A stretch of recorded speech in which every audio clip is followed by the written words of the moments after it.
The last 3 years of war have shown no mercy to either side.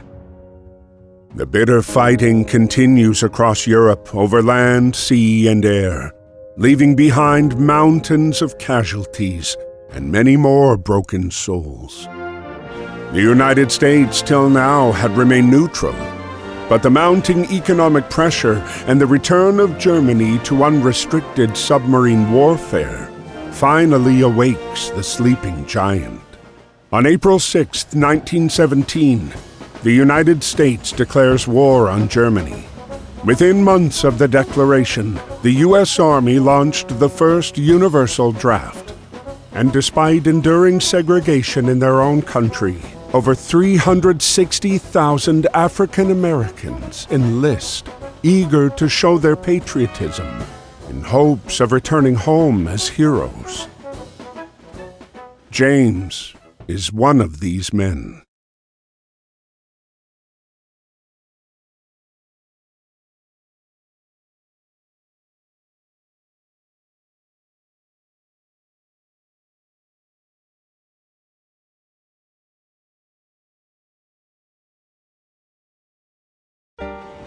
Dear Brother James, I hope this letter finds you well and that working at the docks is not too backbreaking. It's good to receive news from you and from home. Keeps my mind off of the war.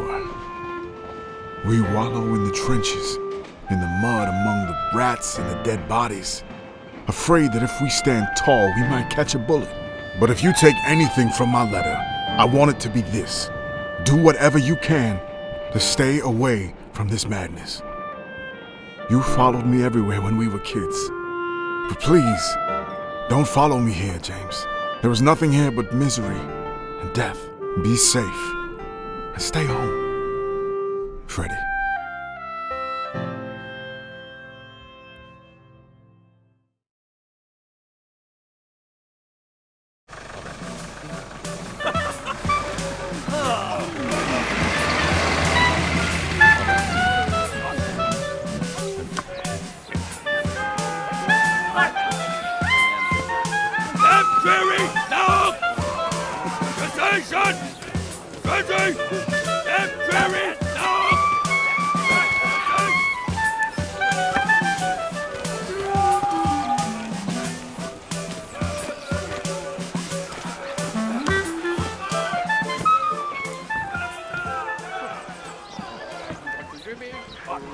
No.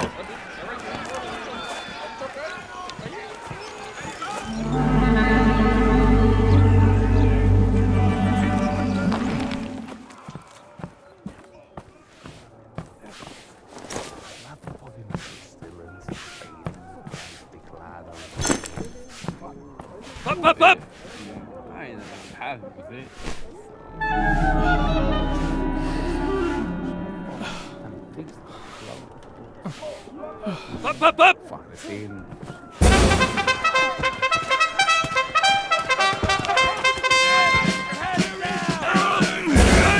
Look out!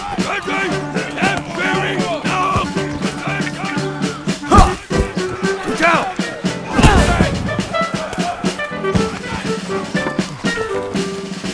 Hop, hop, hop!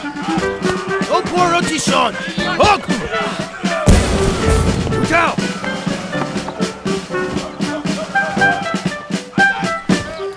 Go pour rotation! Barrel there! Go pour rotation! Look out!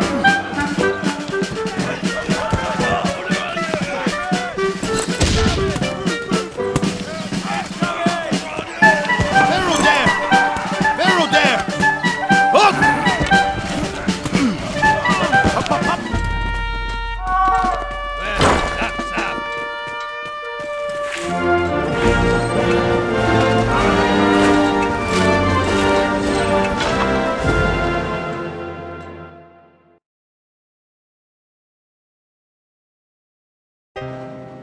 Dear Freddie, it's good to hear from you.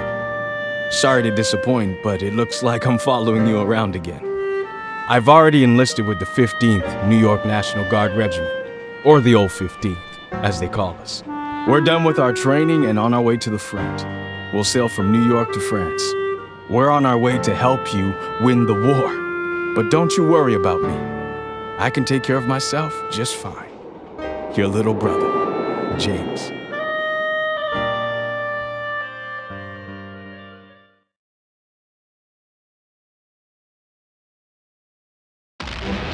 April 9th, 1917, Vimy Ridge. This geographic stronghold, held by the Germans since the early days of the war, remained impenetrable. In the latest attempt to break through the German defenses, ground forces were ordered to team up with the British Royal Flying Corps.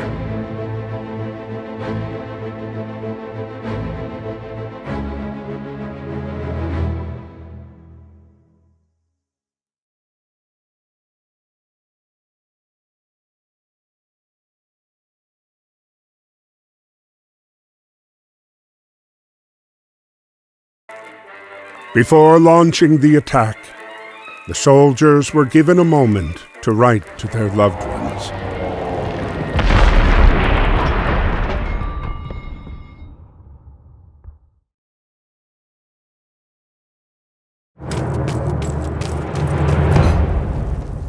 Aim.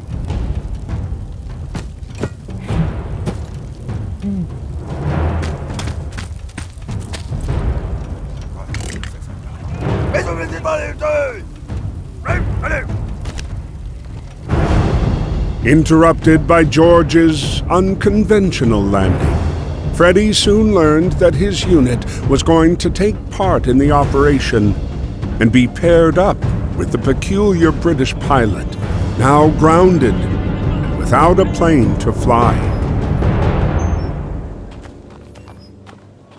10 hut! Hold! Ready?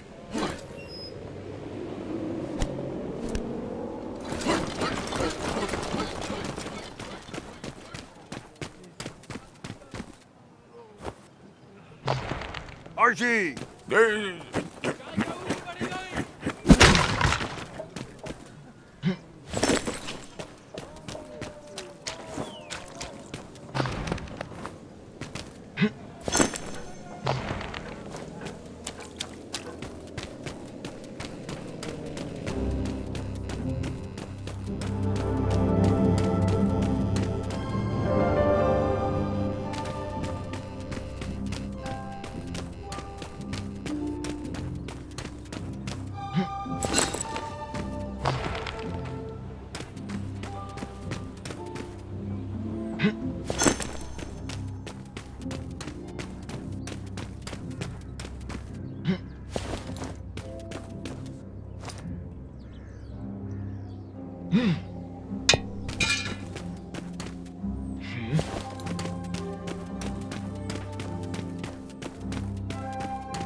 Despite his haphazard flying, George managed to pinpoint the enemy's location. He relayed the information to Freddy, who then launched the strike on the enemy cannons. But despite the triumph of reclaiming Vimy Ridge after 3 long years, their victory was marred by the dead bodies strewn across the hillside.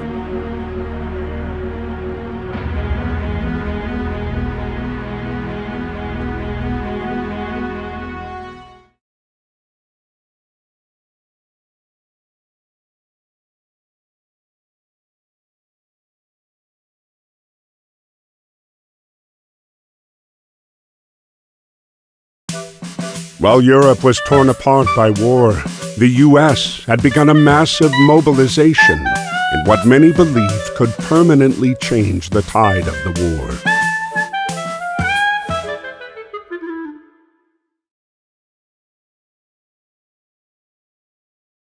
Aboard the USS Pocahontas was a racially segregated unit. The Old 15th, made up almost entirely of African-American soldiers. These men were sailing to Europe, ready to put their lives on the line, to prove their love for a country that didn't always love them back. Dear Freddy, we're on our way to France. This is our first night at sea. But don't worry, me and the boys are ready. Speaking of the fellas, I lucked out and I'm getting on good with a fine bunch of them. There's Fidgety Lang Edwards, who never puts down his drumsticks. Jack Harris, our medic from Chicago. Joey Brass is from Harlem and plays a mean banjo. And Chef Caldwell is always cooking up stuff for us. We just have to make sure to get served before B.B. Johnson. Great guy, but he can really put it away. Well, I gotta go now. Practice is about to start and there's no jazz band without a clarinet. Stay safe. We'll see each other soon. Your brother, James.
As the Pocahontas continued to cross the Atlantic, their encounter with the German U-boat 155 brought them ever closer to the fight.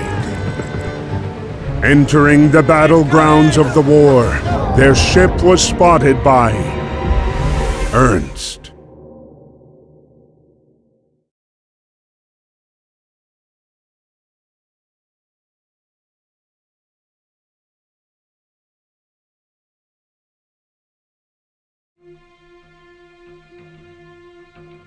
May 31st, 1916. On land, the conflict was bogged down in trench warfare. Neither the Allies nor the Central Powers were able to make significant gains. At sea, Allied forces dominated Germany with a crippling blockade. Determined to stay away from the war, Ernst escaped to the solitude offered by the depths of the sea. It was here below the surface that he scavenged, hoping to eke out a living.